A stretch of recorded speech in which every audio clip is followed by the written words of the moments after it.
Join us on this week's WRRRAP podcast, where we have a look at all of the rugby news that's keeping us occupied this week. We'll have a look back at last weekend's actions, Cardiff and Connacht, Scarlets and Ospreys, and the Dragons having a nice lie-in on a Sunday morning. Then we'll take a look at the prospects of Ospreys against Lyon this weekend. Let's get on with the show.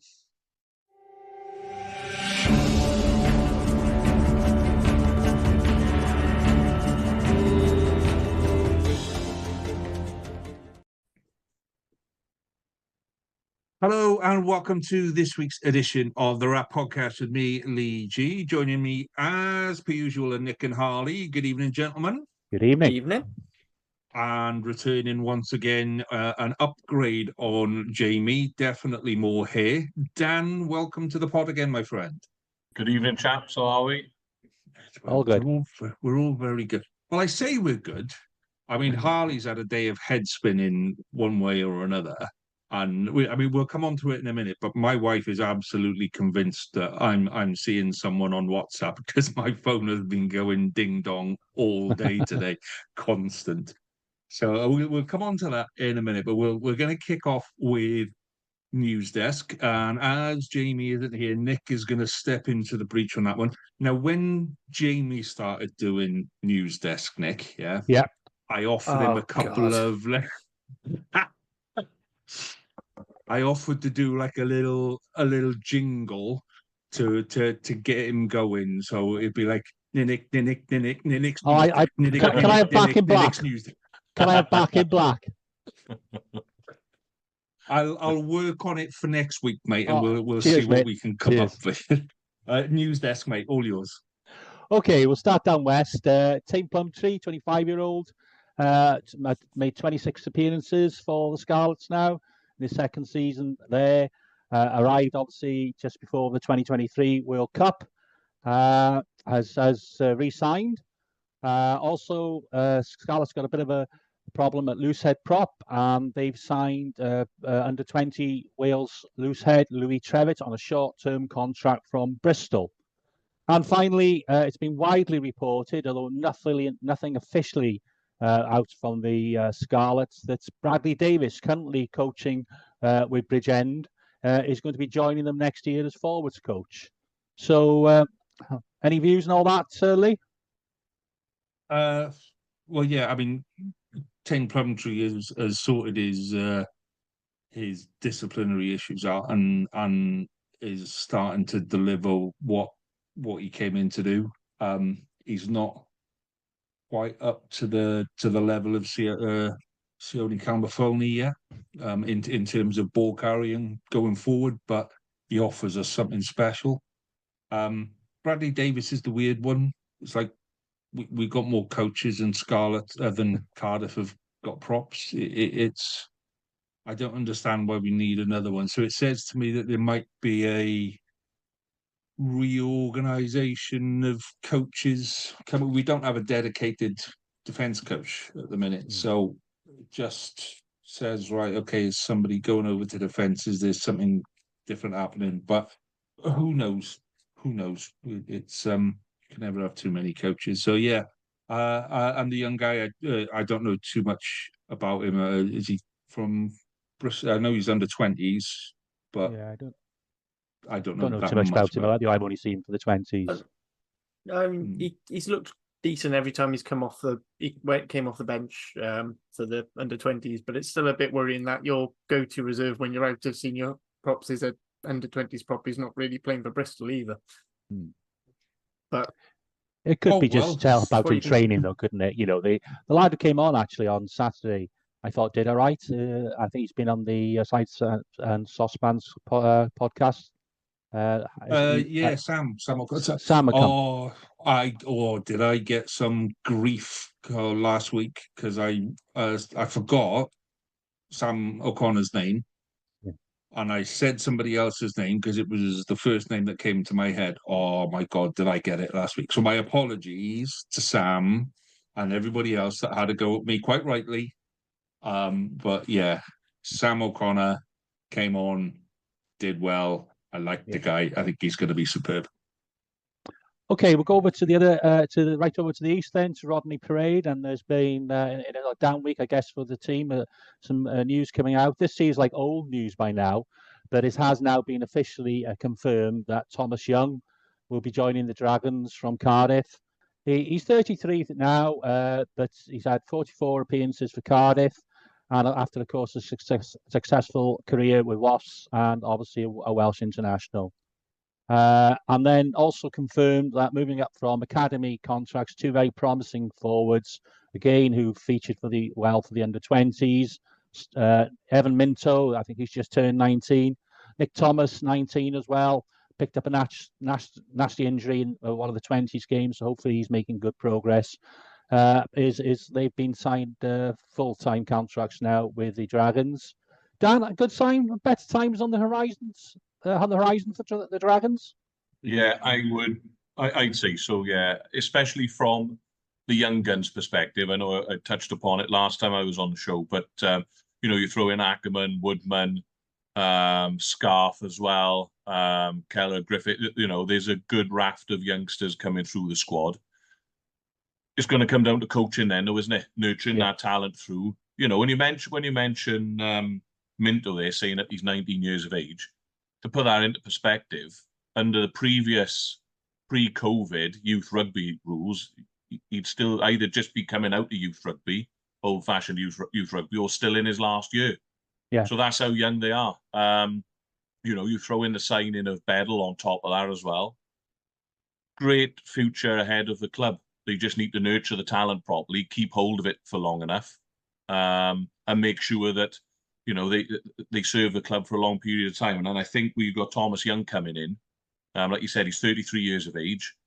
What a fantastic mentor for the young open side coming in from Leicester. I think that's perfect. That's really good business. He's 33 years of age. He's a real mature guy. He's always in the talk when it comes to the Welsh squad being selected. Always seems to miss it. There's a raft of good number 7s in Wales. Always has been, and he's always just missed out. But there's no doubt about it. He's that level. He's international quality number 7 coming to Rodney Parade. So I think it's only a good thing. So as long as they get that the coaching right and the longevity should be there. Let's make it attractive for these young kids to stay at Rodney Parade. I think I mentioned we were having a conversation on WhatsApp last week. After the diet performance up in Edinburgh, let's go and throw the ball around. What we got to lose now? There's nothing to lose at the Dragons for the next couple of games. Go and throw the ball around, go and defend hard, get off the line, do all these things, make it exciting for these young lads that are coming through, and you keep them at the club and you develop them quicker. So yeah, I think it's exciting times. Good. And somebody I was hoping might end up finishing his career with the Ospreys, but Dan Bigg has officially announced his retirement today, bringing an end at the end of the season to his 18-year career, starting with Gorseinon, RFC, obviously then Swansea, and the Ospreys.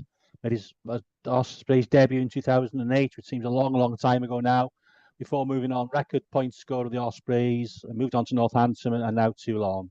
112 Welsh caps, 3 Six Nations titles, a Grand Slam, 2 Lions tours, and 3 Test appearances for the British and Irish Lions. Not a bad career. Oh, I think that puts him right up there with some of the best that Wales have ever produced, really, doesn't it? Outstanding fly half.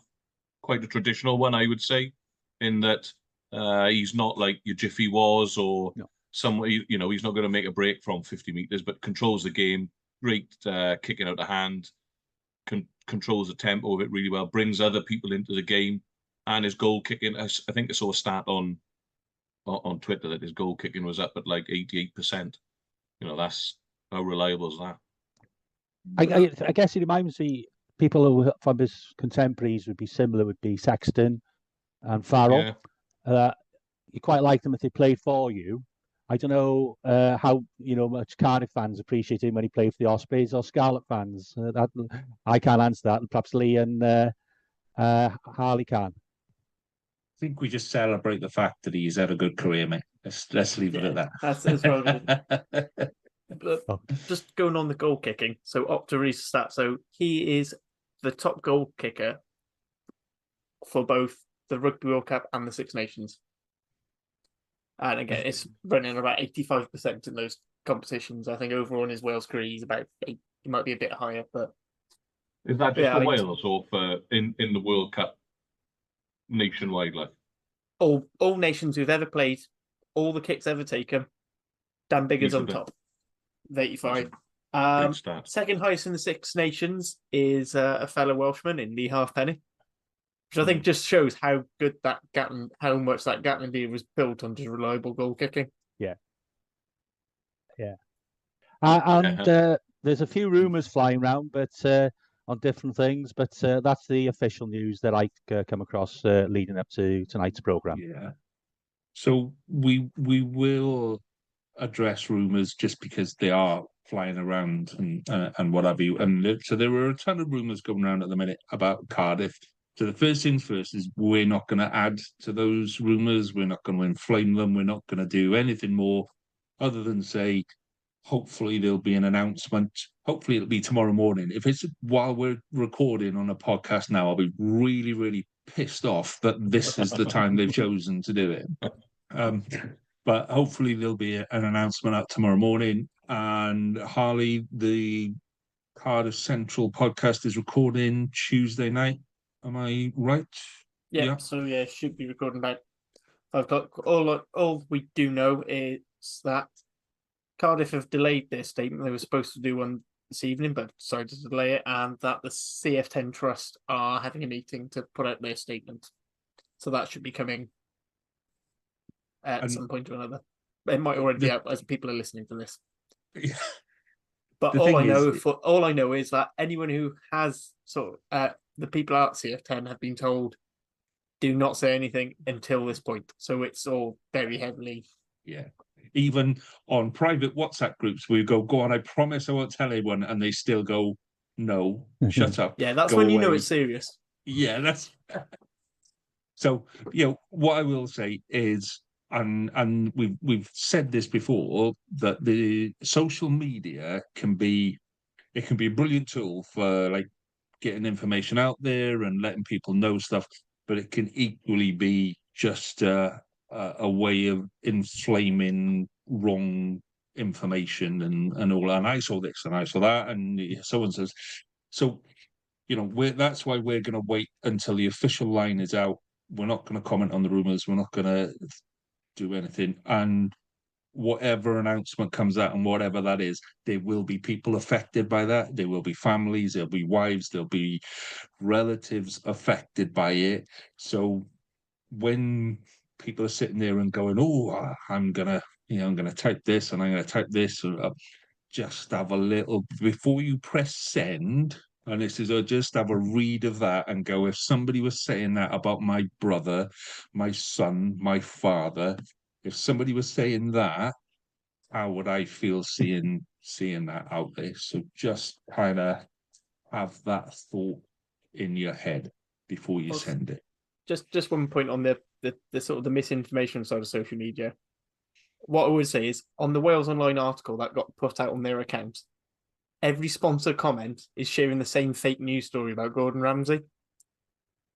So let's be a little bit more careful. Like, don't just start taking things as fact. Yeah, exactly. Right. So we're going to leave that one there. Say you're very welcome to listen to Cardiff Central, which will have much more information than we've got at this time. That will hopefully, it will be out for Wednesday morning. Hopefully, fingers crossed, at some point late on Tuesday night, if you're particularly keen on that one. Okay, so let's talk. In fact, before we talk rugby, if you're listening to this and you quite like what you're hearing, do give us a subscribe on YouTube. YouTube is going very well at the minute. It's very lovely. It's a lovely, warm place. Your comments, I'm the one that puts all the comments on there, regardless of what team you're commenting on, and whether that's Glasgow or Benetton for the Rewind boys, or whether it's Cardiff or Scarlets or Osprey. So I'm the one that's commenting on there. So sometimes I take the piss, don't get offended. Sometimes I just like winding you up if I've got no idea what you're talking about.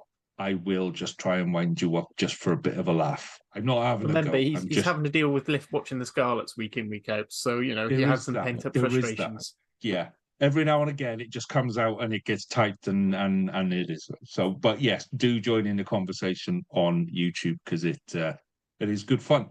So okay, we've done the Cardiff bit, Harley. So let's talk rugby. Let's talk Connacht Cardiff. So your therapy commences now. How did you feel about the Connacht game on the weekend, Harley? I'll be honest, it just pissed me off because so many things that we've discussed. Like, before I get on to the thing that really rankled me, so many things are just classic Cardiff. Cocking up lineouts 5 meters out, messing up tap and goes. Just simple missed tackles. We actually had better tackle success in Connacht, but the tackles we missed let them in. Something that I've been praising Cardiff for most of this season is their efficiency in the 22. We've got 1.6 points per entry out of 12 entries. We had twice as many entries as Connacht, so you'd think we should be a bit further in the game. Crucial conversions missed again. Even Ben Thomas missed one, and he's normally pretty solid. And then you just get to really annoying refereeing decisions like Cardiff put up a box kick, Josh Adams goes to chase, and you can see on the screen clear as day, Bundyaki just does this, sticks his foot out, trips him up. Connacht then reclaim the ball, go up the field, force a yellow card from deliberate knock on from Cam Winnett. Yeah, fine. He dives over the record. But either way, force the yellow card. That must have not bothered. But the fact they didn't even go back and no one noticed a player physically turn their head and then move their leg out, it just annoying. It's the sort of thing that I say be annoying. I mean, fair fucks to Bundy, he got away with it. And I'm a big fat believer in it's not cheating if you get away with it. But I just rankle, especially when it led to us giving a yellow card and then conceding a try when we were still in the game. But I mean, we got them within a point and then we gave them a really soft try. And it's the same things you go on about every week. I'm getting a bit fed up. Some of the talk that was going in the Cardiff group chat was like, is Jockey under pressure yet? I mean, we'll go into it a bit more on Cardiff Central, which should be out tomorrow as you're listening to this. But I don't think so. You think this was a great chance to beat Connacht, because if you look at the stats, pretty much everything was better. We actually had we gave away 2 yellow cards to their 1, but we had fewer penalties. Our post-counter attack meters were better. Our tackling was better overall. We made more line breaks, but we just couldn't convert that pressure into points, and it just screwed us over, really. Again. So at 80 minutes, I mean, 85 minutes, how frustrated were you with that game? Like on a scale of 0 to 100, where was the frustration and where was the anger? Let's put it this way: if you've watched the Cardiff Central socials, you saw my frustration and anger. It was very high 90s. I'll be honest, because that was a game we could have and really should have won. And I know I've said this about quite a few Cardiff games this season, but that one was our proper best chance. I don't think Connacht were particularly great, but there are a couple of nice bits, but frankly, we should have done better. And it was the fact that we wasn't even close by the end. That was a real rankle. So, Dan, did you get to watch either of the games, Dan? Did you get to watch the Cardiff game? I watched both, actually. I didn't catch the start of the Cardiff game. But I managed to watch both. You mentioned Jockey. That's an interesting one to me, is Jockey under pressure. And I think when you look at it, he had a year last season where you had more losing bonus points than anyone else, attacked really well, played a good standard of rugby. Then what you need to remember is teams didn't have anything to analyse on a Jockey rugby team and how they were going to play, really. They could do no analysis or very little analysis on the way Cardiff were going to play coming into the season. So this year now, there's been a full season last year. The games that have been played this season, I think teams are doing more and more homework on the way Cardiff want to play the game. The signings that they've made, Sheedy, they thought Sheedy was going to get a backline moving a bit better. orchestrate things. He was a bit more box office than De Beer was. Whereas, so I think that's got a little bit to play with the things that have gone on at Cardiff, where they've been probably a little bit less successful at the moment than they were last year. Maybe that's fair to say. And, you know, do we think that the Callum Sheedy thing is working as well? You know, what option did Cardiff have off the bench yesterday at Fly Arth? Well, what they did was they moved Ben Thomas into 10, which quite often doesn't work. So De Beer has effectively been discarded this season, hasn't he? Yeah. You know, look at all the hard work and the effort that he put in last season. Did he start every fixture? Pretty much. I'm sure that he did that. I think we had Josh Thomas play one game. There you go, one. Ben Thomas, you're thinking. So, you know, there was. I can't remember. We had a second fly half, but I can't remember the end of it. Going to Super Rugby Cymru after that, but I can't remember which one. But I look at Cardiff and I think they're getting found out a little bit in terms of shape and structure. The shape and structure's right. That they look to play an attractive game of rugby. They have runners out the back. The forwards want to pull the ball back to playmakers in behind. So they have plenty of shape. But have they got the players, the right players, the quality of players to take that game plan, to take Jockey's game plan to the next level? I think what Jockey's doing there is the right thing, but have you got the right players at the club to execute it? That's my question. I would counter that with, what is your problem if you think Ioan Lloyd is the answer? Because that to me just doesn't seem like the answer to many things. He's a more consistent goal kicker than either of our last 10 options. He probably is, but you asked the question. I'm just trying to come up with a solution. Trust me, we'll talk about it in a minute. But if your frustration level was that high against Connaught, wait till next season, mate. You're going to need a new scale next season. You're going to need something that goes way higher next season. With that in there, I go on, Dan. No, I'm thinking as well. Like, you're talking about shape and the way that Cardiff want to play. You know, the people. Ben Thomas is going to play 12 every week if he's fit, pretty much. Or if you've got a cup final tomorrow, Ben Thomas is going to be your starting 12. He's the playmaker. Is that balance right in midfield then with what's outside him at 13? Do you know how old's Ray Lilo now? I'm not saying he's doing. This is the real problem. He's doing a job, isn't he, Ray Lilo? But when you pull the ball back, so if you go, you know, pod of 9 pod of 3 forwards, ball pulled back to a playmaker, and then it's shipped out wide to traditionally would be maybe a 13 in that slot. Oh, you've created that space, you've got an outside shoulder, you ain't got no one to take it. It's problematic for Cardiff at the minute, I think. I think the structure's right, the shape's right. They're trying to play edge to edge, but I don't think the personnel is quite right. If I was in the market for anything in the summer, I'd be after a number 13. I know that's easier said than done with budgets, but I think they do need a number 13 there it just connects that back line as well, doesn't it? You know, are you a running threat? Yes. Are you also a passing threat? Yes. So you can connect the 5 meter channel to fullbacks and wingers coming into space, or that one forward that stood in the 5 meter channel if you're playing 1-3-3-1. So then you're multi-threat as a defender. Defending 13 is the hardest place to defend, isn't it? You know, you're orchestrating defensive line as well, especially if you're splitting your centres in defence.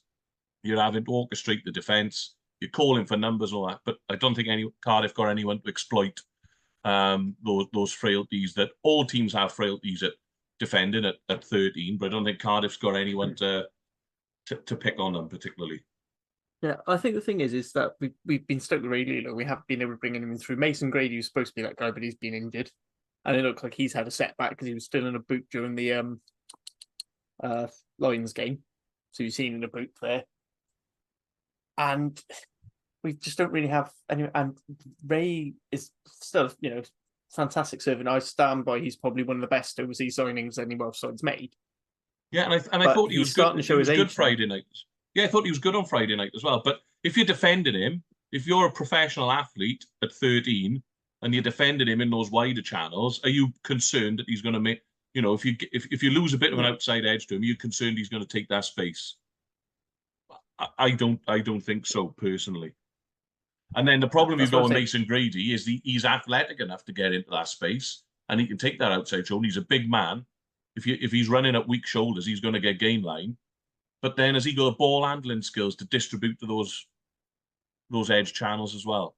Is he a ball handling and a ball playing threat? I don't think he is. I think Mason can be. I think Mason's bigger issue is the fact he's still quite young in the 13 position and doesn't. It's the defensive side of things I find him, and actually I find that he's been more effective as Jockey's sort of right wing option of a physical. There's a more physical presence. So, yeah. So I said we just get sort of stuck, and then you have people like Harry Millard filling in, which are. If you look at Harry Millard, he is a squad player. Yeah. Yeah, and I'm not. I really like the way Jockey plays, but and I think more teams should prescribe it. But maybe that's where it's breaking down a little bit. Is they're creating those chances, like you're saying, they're playing decent rugby. I think the pack's much better this season. They started to win scrum penalties on Saturday, didn't they? Friday night, sorry. Azarati came on, did a job in the scrum. They started to win some scrum penalties. Dan Thomas been a good sign in there. Falatau's back. There's more grunt than there's been for a while in that Cardiff pack. So they're winning enough ball. They're winning enough game line. So something's missing, and I just think that maybe it's that only my 2 penny worth. But I think discipline's an issue as well. I find Cardiff quite a frustrating team to watch. So, and I'm not even a fan. You find them frustrating. Yeah, exactly, Harley. But I thought McNally was, brain dead at times on Friday night. Well, I think he's just. I genuinely think he's just gassed half the time. Like a lot of the stupid penalties. But it's not the first time, is it, Harley? It's not. He's brought physicality, which they most definitely needed, but he also does. He does bring a lot of penalties, and I feel sorry for Teddy Williams, who works his bloody socks off, and is a really good player in my view. A really good second row. Falatau had some really nice touches as well, but both of them's physical, which sometimes you need for a balanced back row. But I don't know. It's just very, very frustrating, and that's not as a Cardiff fan. Yeah, and I agree with that. I think they play some good stuff, and I go back to if you could pick an outside centre go in there, you pick you throw a Conrad. I know we're talking £1 million contract, but you throw a Conrad Smith in there or Foxy. You put Foxy in that back line, and all of a sudden you're starting to click. They'd make anyone's back line better, and attack better. Don't get me wrong, but the way that they play, you imagine being able to pull the ball back to someone like Foxy. You've created an edge on an outside shoulder in those wide channels. He sticks that stiff arm out, and he's in. You're in behind with a full back 2v1, and I can see Elijah Evans and the Rags being promoted quite quickly, even maybe ahead of Steph Manuel, who's obviously doing really well at 10 and 12, primarily 12, but very similar to Dan Tosmore. But Elijah Evans is playing that sort of role for the Rags. You also got very quick, just 13. You took Hennessy back as a gap fill earlier, and Hennessy's. I think he played one game and we haven't seen him again. No, just never came back from Bath. But he was on a short-term contract, wasn't he? But he's a Cardiff boy, and he can play 13. He is a 13. He played quite a bit of rugby at 12. But if you've got Ben Thomas at 12 and you put Hennessy at 13, I think that's a combination that can work for you for a long time. You've then got Mason Grady that can slip in and out and what have you, stick him on the way. But if you've got Hennessy running at you and his option is, does he pass to what's his name on the way, the big chap on the way? If that's the combination that's running and you're trying to defend that channel and you go, do I go for the big lump of meat inside or do I go for the massive lump of meat outside? Bugger me, either way is a difficult. It's a difficult person to bring down. Do you know what I mean? So for me, that's the option for Cardiff is to bring Hennessy back at 13 and say to him, right, go play 13 again the way you used to play 13.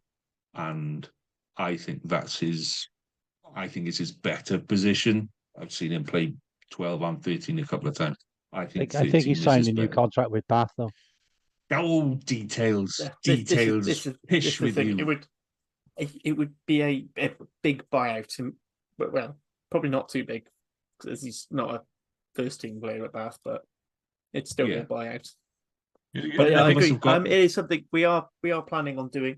It'll probably be in the next week or so soon. So we're now no longer the Challenge Cup. We said we'd do a squad depth thing and where we think we need signings and who. So 13 is one we've been talking about. It's one we wanted last season as well. I think 15 as well. 15. I think 15 we're probably all right, but I think we've just been unlucky. Beetham's been unavailable for a lot of it. Yeah, I think Winnett's showing a lot of his work ons. Is again, and I like Cam Winnett. I'm not slating anyone here, but again, the way you want to play, or the way Cardiff plays, the way Jockey sets a team up to play, balls pulled out the back, they want to get to edges. If you're defending, is Cam Winnett a running threat? I don't know. So those people that you'd be bringing into space, pull back, people running angles back in to create space for 13 and 15. I just don't think those running threats. I like Cam Winnett. I think he's a good player. He's nice and neat and tidy. There's lots of good things. But is he? Do you need a running threat in there as well? So to wrap that one up then, Harley, right? So you're out of Europe. Ospreys are still in Europe. You've got Judgment Day to come. You are now. I'm supporting you. I am supporting the Ospreys next week. Yes. So you're in. So Cardiff are in 9th on 36 points, alongside Edinburgh and Benetton. Ulster in 6th on 37. Munster in 5th on 39. A couple of fixtures go your way.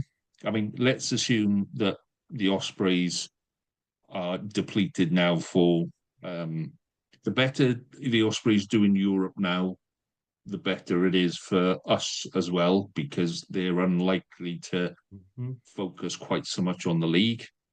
So there's realistically not just a top 8 position, there's the opportunity of something quite high up in the top 8.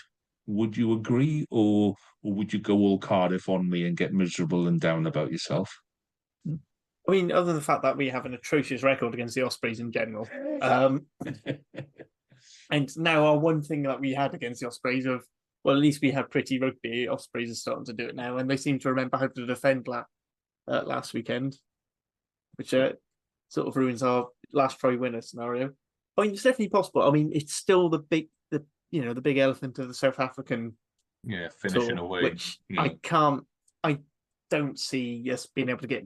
We might be able to get a couple of try bonus points, but I don't see much out of that tour. So you're looking at best, you could probably get 12 points.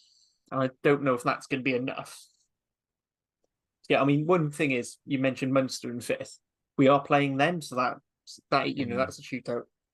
And I think a lot of the teams we're competing against are playing each other, so that might filter it out. I mean, I'm still sticking with my pre-season prediction of I think we're going to just miss out. We're going to end up 9th. Munster, sorry, Lee, Munster's still in Europe as well, aren't they? So they're fighting on 2 fronts. They had a good win away at La Rochelle, didn't they?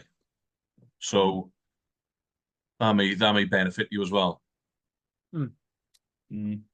So it's strange. Somebody was saying on Twitter that there are very few sides now that can compete on 2 fronts. And that includes a lot of the English Premiership sides. There are a couple of French sides that are starting to feel it. There's probably only Leinster in Ireland that can genuinely compete in 2 competitions at the same time. So, yeah, it might do us all a favour in terms of the league. And I've said all through the season that the league needs to be the focus for our sides this year.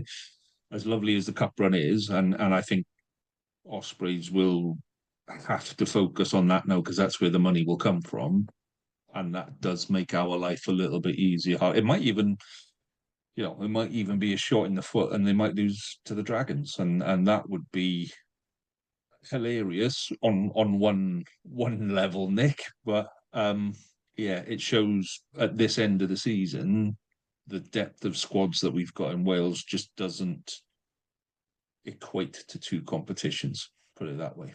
So you say about teams.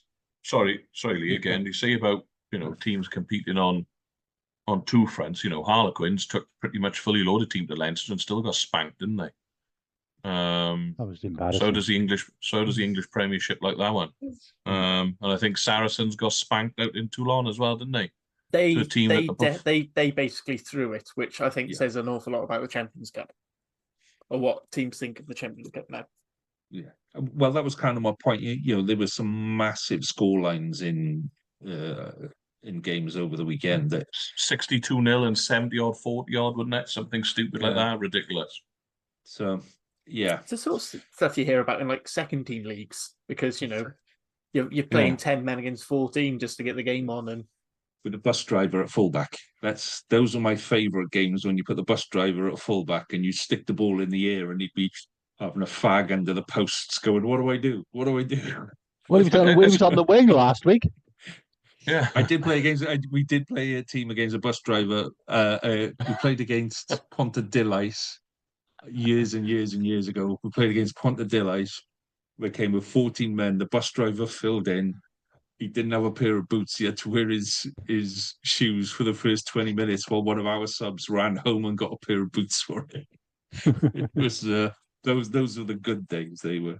So right, let's move on, because Nick can't hold that smile for much longer. I mean, another couple of weeks at least before it goes, Nick. So go on, mate. It's all yours. The floor is yours. I'd like to start with an apology to Jack, who very kindly stepped in for me last week, and just to reassure him, normal service has now been resumed after a slight blip in service the week before.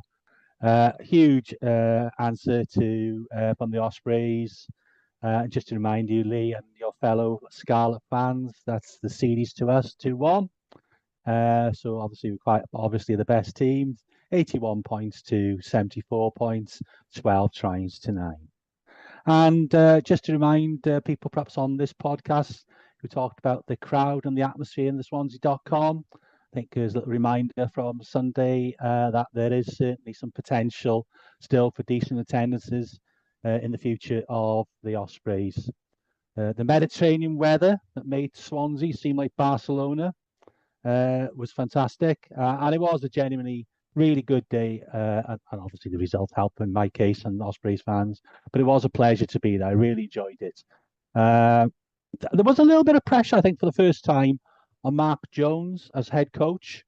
Obviously, he's seen some improvements in performance and possibly more ambition the way we've been playing.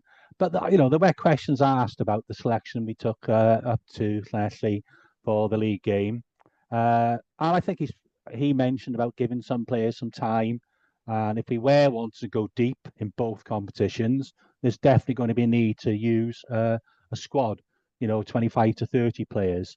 Whether they'll be good enough to go deep in the league as well, time will tell. But they're certainly going to be better for having some time on the field. We were much better with the ball. We were far more physical. Defence was excellent. The pack laid down a really good foundation. Standouts were Jack Morgan. He nullified McLeod, who'd had a very good game the week before. We looked after him. We looked after the ball. Him and Dewi were great. Rhys Davies, I thought, had a really good performance. Hasn't had much rugby in recent times, but he was very, very physical, nasty, which is what you want from a second row. Boss player Justin Tipperick still is absolutely superb. Kieran Williams was excellent, I thought, in a very understated way. Some, just carried when we needed it, bit to straighten things up. Some great chop tackles, and with our first choice back three, we certainly showed a lot more threat, and they definitely made a difference. And Danny Casende has turned into a real fan's favourite there. And I'd like to give a shout out. I know you've done that, with some of the recruitments. Scarlets and me. But a big shout out to our recruitment team as well, picking up Cassandre and Everardi Boshoff, who I think again is a really decent, very consistent outside centre. And he certainly deserves, in my view, a contract. He's only on a short-term contract, and he got interviewed in the by the good people in the Osprey Supporters Club. Listened to was there after the game, and he definitely wants to stay. So I think Osprey should really look at keeping him. Thought Ruben Morgan-Williams was sharp at scrum half. We had a little bit of a weaker period in the second half. But we were comprehensive winners, I thought. Luke Davis came back after a difficult return to first team rugby the week before in Leslie. So yeah, overall, absolutely fantastic win. 6 tries to 2, I think, in the end. And I don't think Scarlets really can have any complaints. The best team most definitely won. And you'll have a view how the Scarlets played. But my view is that they weren't allowed to play much. We'd done some really good analysis, and we held a bit back possibly, but we attacked them with a bit of gain line speed, put some real pressure on. We sort of identified where maybe some of the wingers are a little bit inexperienced, and we capitalised on that. Our kicking game was good, and we put a bit of pressure on the Scarlets outside half, but I'll leave you to talk in more detail about that. But overall, yeah, very, very good win. And the reward, of course, is Lyon coming to Swansea next Saturday night, Saturday evening. So we've got a really, really good chance to go deep in this competition now. But obviously, we've got to repeat that next week. And the good thing is, listen to Mark Jones afterwards. Doesn't sound as if we've really picked up any real injury issues. Kieran Hardy should be available next week. Sam Parry, who for some reason pulled out last minute, might be available, and maybe Harry Deves and Will Spencer. So I think we have got a little bit more depth, possibly because a lot of players haven't played so much this season, have been injured, but are now returning to full fitness. And I think it does certainly give me hope on for the next 2 games. And I think win those 2 games, we can possibly fight on 2 fronts for the rest of the season. But we've got to do that first, of course. So yeah, I mean, for me, the frustrating bit was that we had 4 kicks to the corner from penalties that were all, stuff that we've time after time through this season we've converted, and we didn't convert any one of those 4. So, for the best will in the world, I mean, even from the warm up, I watched some of the boys in the warm up, but it just didn't look like they wanted. They weren't up for it. They weren't up for it the way they were the week before. It was flat. It just not interested. And some of those boys have had a fairly hefty all season, and won't mind a week off now. Some of the boys that came back from the Six Nations, fantastic Six Nations, and pretty much played every game this season and not really up for it.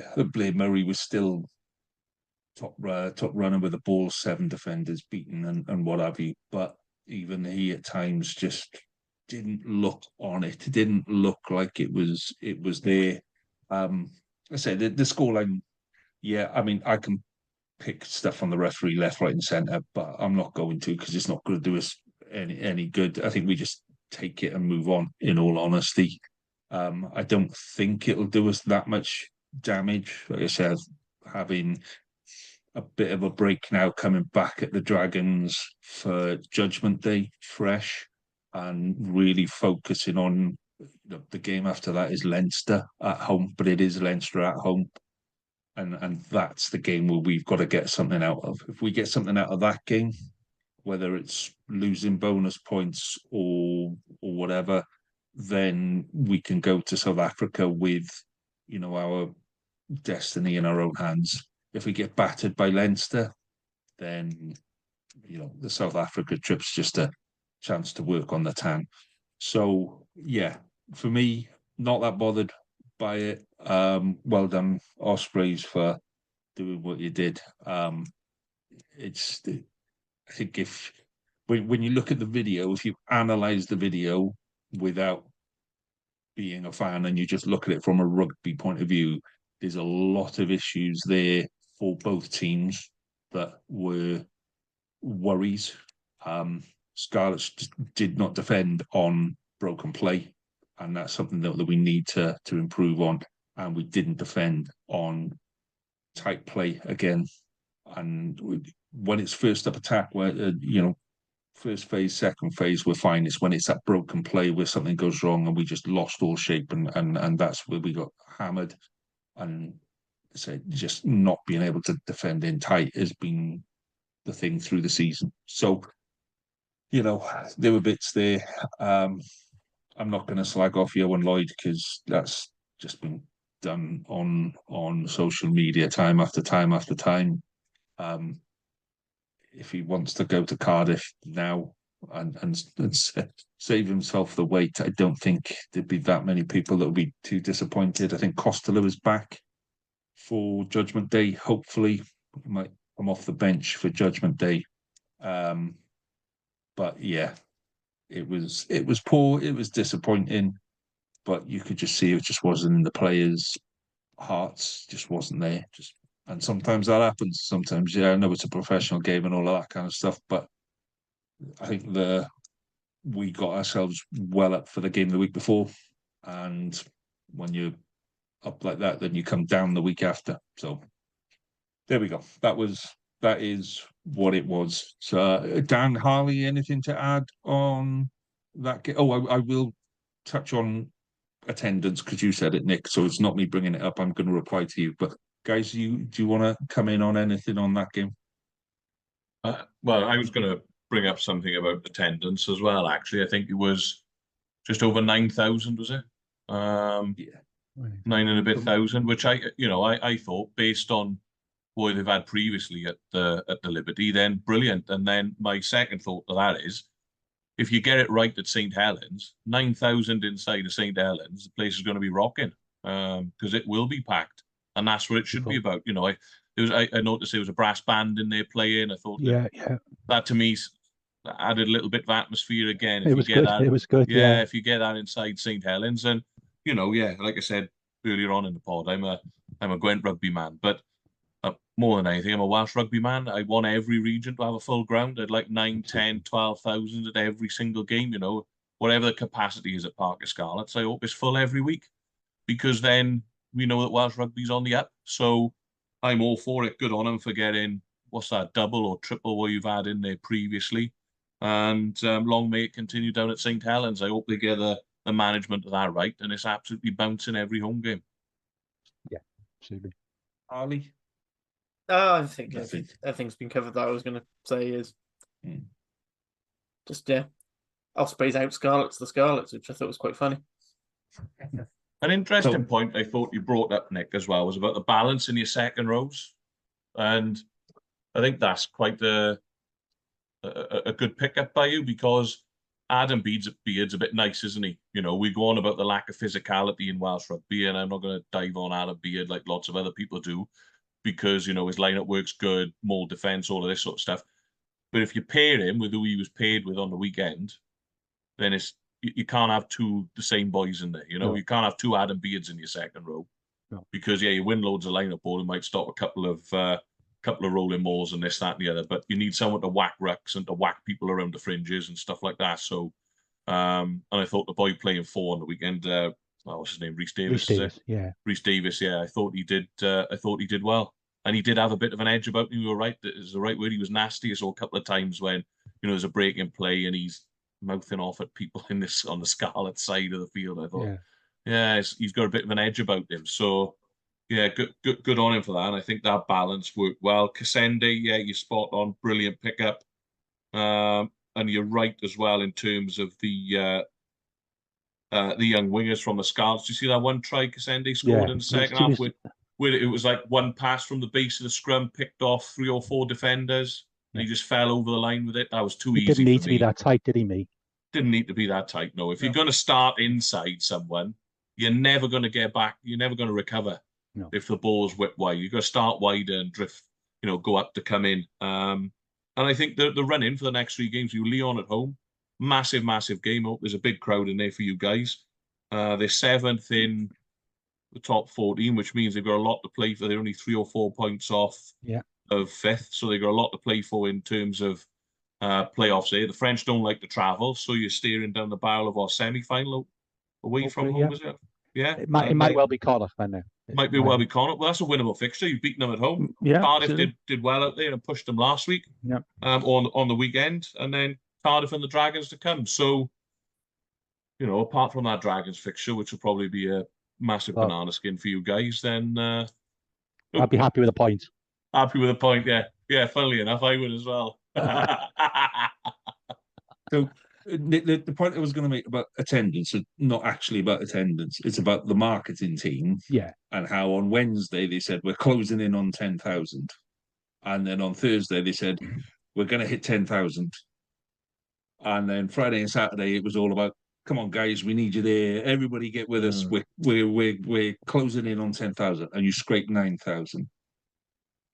That marketing team isn't doing any, but when you put that, and then you put the bit about Leinster's coming over with Barrett, and then you put what's his name, the Fijian Waikavu.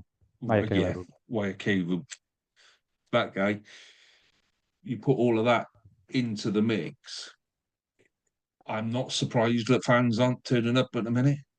You know, like you say, it was 3 times the level of the normal thing. But if your marketing team is telling you stuff that isn't true, I know marketing is marketing. Yeah, you've got to sell that dream, but there was a good atmosphere down there. It was a lot of people that normally wouldn't go to a game did turn up. Scarlets did send a lot of fans. Yeah. But marketing team's got to take something out of that and go, hang on, we got that bit wrong. The boys on if that was a player on the pitch, you would sit down in front of the video on the Monday morning or the Tuesday morning, and you'd go, right, okay, let's have a look. Where did this go wrong? And for me, I'm gonna have to challenge you that a little bit on that. Sorry. How is scraping 9,000? Oh, come on, Lee. Coming in on. If you're going to go on Wednesday night, they put a post out saying we're closing in on 10,000, right? And you've got 4 days of peak selling you're telling me in those 4 days they had 800 refunds? No, they need to rethink how that's being sold. The Scarlet, when the week before, I think we scraped 13,500, something like that. Yeah. And all that was engaging with the fans and going, look, we've got special stuff here. Come and do this. This is a big game. That's what we should be doing every week. Yeah. We've just had, so Cardiff Connaught was that game was quite full for Connaught, wasn't it, Harley, over there? But I mean they're at half capacity. Yeah, they're knocking the stadium down and rebuilding. Yeah. But but that's a game that if that's in the league, half of those people aren't turning up. When we played Ospreys earlier in the season, I think it was about 8,000, something like that. And what I'm saying is that, we should be doing more on every game. Yeah, we should be raising that level to exactly what you were saying, Dan, about we should be filling stadiums every week. I get the liberty, you're not going to fill 20,000 every week, but we should be turning in between 10 and 12,000 fans every week consistently through the right marketing. And that's never happened in Welsh rugby. It never happened when it was in club rugby. There'd be odd games with the big crowds, but this is illusion that 10, 12,000 people used to turn up, week winning out. We just did it though. Yeah, but we just did it. That's what I'm saying. We just did it. All right, so you guys turned in 9,000. We turned in 13,000 the week before. Yeah? I look forward to 13,000 turning up for your home game against Leinster then. but that's what I'm saying. Yeah, is that's where we need to be aiming for, and that's what we need to be putting the same marketing effort and the same marketing messages and the same oomph, if you like, behind when Scarlets play Leinster in 2 weeks' time, 3 weeks' time. Yeah, we need to be putting 12,000 people in that stadium. Yeah, we need to be pulling all the stops out and putting 12,000 in that stadium. And the same goes for the Ospreys this Saturday night. Yeah, so you're not going to have, half your stadium from 5 miles away. Yeah, wasn't half, Lee. Wasn't half. It was nowhere near half. But okay, so let's see how many turn up. There'll be about 5,000-6,000 next week. You've got to be realistic as well. You could do as much the second biggest city in Wales, yeah, with how many people are in Swansea? How many exactly as a town? Llanelli's got 40,000 people resident in it. How many has Swansea got? What's the population of Swansea? Just Swansea. Don't bother at Neath and Bridgend and all of that. 246,700 apparently. Oh, it's a good guess, isn't it? Yeah. That's an estimate from 2023. But do you see what I mean? Yeah. You should be able to now sit there and go, we'll be lucky if we get 6,000 for the quarterfinal of the European Cup. You guys need to be aiming up there. You guys need to be going, do you know what we need? We need to do 10,000 this week. We need to put 10,000 backsides on that seat, and they need to do something different to what they did last week, because last week didn't work. This, for me, is a failure of the men's game, or especially in Wales, if not globally, because you only go. I get up and watch the Super Rugby in the morning. They can't fill a stadium out in Australia. They can't fill a stadium out in New Zealand. In New Zealand, there's still empty seats in. All they play is rugby, and rugby and cricket. That's all they do. It is problematic for us, I think. And how we fix it, I don't know. But I think the overall level of engagement and the content that Rugby Union puts out as a whole is really, really poor. I don't know whether you watched that embedded series on Netflix about the Six Nations. That was absolutely rubbish. We want something that's like Living with the Lions. That sort of thing where you're in the changing room, you're in the team meetings, you're watching people. If you had Jake Ball and Alan Wynne-Jones having a fight on Netflix in training, oh yeah, give me season 3. Or who was it in Living with the Lions? You had Barry Williams and Mark Regan going at it in 1997 when they were scrum training. Proper stuff, the emotional stuff. People, crying at selection or non-selection and all the real emotive stuff. That's just absolute nonsense. And then you have the women's game. Then Jazz Joyce and those other girls get criticised for doing some TikToks. The male game hasn't got a leg to stand on because it's absolutely dire, the marketing strategies for the WRU. And if I use the women's game, and I'm not mansplaining to anybody now, men's rugby's failed on that front. Go and do your own thing. You've got people like Iona Mayer and the Good Discars and the Rugby and all these other things that they're doing. You've embraced modern technology and TikToks and all these other things. You've got your own audience there. Go and do it, because men's rugby certainly hasn't got it right. So for people to think that they should be following the men's games lead is laughable. There needs to be a more, I don't know whether it needs to be a more centrally directed thing. Why are the WRU not publishing things that is, not just for Judgment Day, but the Dragons are at home. Congratulations to the Ospreys. They're in the quarterfinal now of a European competition. Why are they not pushing that sort of thing over on their social media channels? For me, it's not good enough. There's no. Sorry. That's kind of my point. No, that's my point, though, Dan. No, you're right. Yeah. I think you're right. Yeah. You look at the NRL now. I watched there's some really good embedded seasons on the NRL. Penrith Panthers have done 2 or 3 recently where they've won 3 peats and now 4 peats of the Premiership over there. We've got nothing like that. Certainly in the Wales game, I can't really find anything that's that well edited and that embedded in terms of actually being in with the squad and being in with the directors and the coaches and all of that sort of stuff. and we're missing out on a massive audience. Yeah. Absolutely missing out, and it's failing the players, and it's failing the game. And now I'll get down off my soapbox. Yeah. Okay, let's move on to the game on Saturday then, Nick.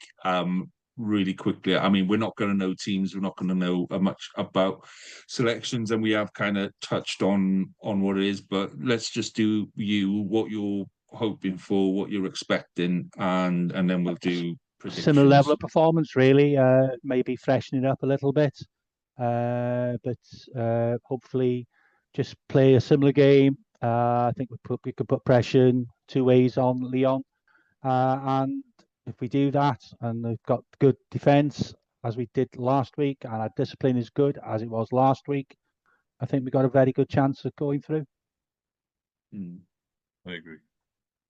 So, Harley, Dan, anything that you're particularly? I mean, Harley, you watch French rugby a bit more than the rest of us, don't you? I'll be honest, not as much as I have been in the past, because toddlers take up a lot more time than you expect. Yeah, I mean, I've watched bits. I mean, I think Leon. I mean, I'm deferring to some of the stuff that Hugh does on his channel with the French rugby, the Polyvoof pod. But yeah, Leon seemed to be having it in a weird rut where they can't seem to do anything other than get draws and things. I think they're probably going to go. Leon are one of the French teams that do take Challenge Cup seriously. It's not often. And, when you're in the quarterfinals, there is a bit of, well, it's only 3 games to get silverware. However, they are, as Dan's pointed out, they are incredibly close to the playoffs, the top 14, and they've got a good shot. They've got some fantastic players like David Nashvili is the main one everyone knows. I think it could be a difficult game for the Ospreys if they're expecting a typical French team where they're just not going to turn up nothing. They could end up being the wrong side of spanking. But I think if you combine what Booth instilled them of finding a way to win no matter what, plus Mark's new attack, I think they've got a real good shot of putting in a performance not just there. And as again going back to my preseason predictions, I predicted that the Ospreys could and probably should win the Challenge Cup. Yes, you did. Yeah. I'll be honest, and not changing. I've not really seen any in the Challenge Cup games anyway. I've not seen anything that changes that prediction for me. I think they play Montpellier at home the week after. It's going to depend who they send, isn't it? If they're looking at it now and going, Bath are still in the draw. Are we going to beat the Bath and potentially, teams like that? You go, okay, Montpellier at home the week after. Do we want to go fully loaded to Swansea? Who knows? So there's a number of things that could work in the Ospreys' favour for this round. If Leon come over fully loaded, it's going to be a tough day at the office, I think, for the Ospreys. It's going to be they'll still be in it. I think the Ospreys got a chance, but it'll be a much tougher fixture than if Leon are looking at things going, well, we may not win the competition because there are the likes of a Bath in it, for example. We've got Montpellier at home the week after. Let's give the frontline boys a bit of a rest. So we'll send over, I think you're right. I'm not predicting an easy game, like a 20-point plus game again. No, like it was last week. Not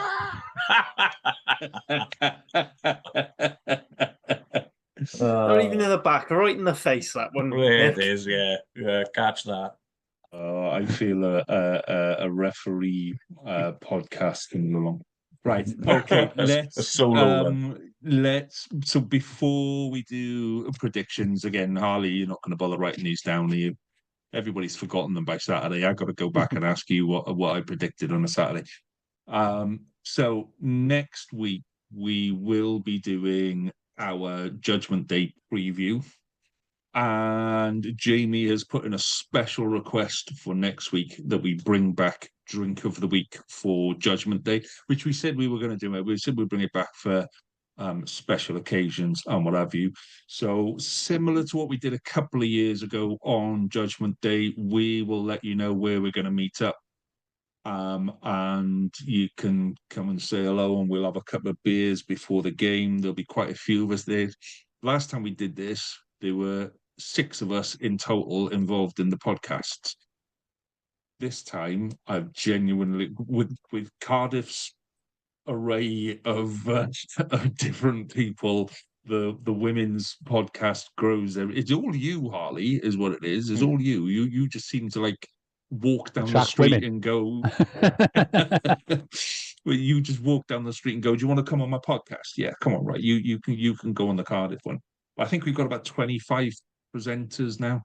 I think about 10 or 12 of us will be at Judgment Day. So that's next week. We're going to do drink of the week. We will do. We'll let you know where we're going to be on Judgment Day, and we may do some live streaming again on Judgment Day, like we did a couple of years ago when Harley was not part of the pod. I think you were a guest on the Cardiff pod at times. Yeah, so I had to cover that Glasgow Dragons game in the Challenge Cup. And I still haven't forgiven you for it because it was awful because I had to pay to watch it. And then you still came back on the podcast after me. Hey, blimey. Right. Well, someone had to okay. keep reminding you about that 35-0 win in Durban. Well, when you beat the Sharks, when you nilled the Sharks at home, that one. Yeah. That's been a good It's good couple of times. months Back when Cardiff could beat South African sides. Right. Let's do predictions. So there is only one game to predict. Ospreys Leon, Saturday, 5:30 in Swansea. I'm assuming it's going to be on S4C because most of these games are. I haven't seen the TV schedules, but fully expect it to be. If not, it'll be on Premier Sports. So, Nick, you get to go last on this one, okay? Because you're the pinnacle. Yeah, we're gonna build up and wind it up, and you're gonna finish with a big, massive explosion of Ospreys excitement. Okay, so I'm gonna build you up for that one. So I'll go first, and I'm gonna predict an Ospreys win by, I reckon, by 5 points. I reckon it will be close, but yeah. Ospreys by 5 for me. Harley? I'm going to go Ospreys by 3, and all their first 15 are going to pick up 1 week injuries. Okay, Ospreys by 3. Dan? I was going to go by 3, so I'll go by 2. Ospreys by 2. I think it's going to be close. Nick, please go by 4. Yeah, Dan's getting the hang of how to do predictions already. I'm liking this. Right, Nick, this is your big one, mate. Ospreys by 10. Leon. Ospreys by 10. There you go, see, boys. That's how you commit to it. That's go on, gentlemen, thank you very much for your time and company this evening. So please don't forget, if you are listening and you're a Cardiff fan, or if you're a Welsh rugby fan, we're expecting announcements on Tuesday morning or late Monday night. Cardiff Central are recording about 5 o'clock-ish on Tuesday evening, where hopefully we'll be able to discuss a little bit more. So stay tuned for that podcast. That'll be out late Tuesday night or Wednesday morning. Okay. Other than that, gents, have a very good week, and we shall come back and do it all again next week. All the very best. Good night. Good night. That's that.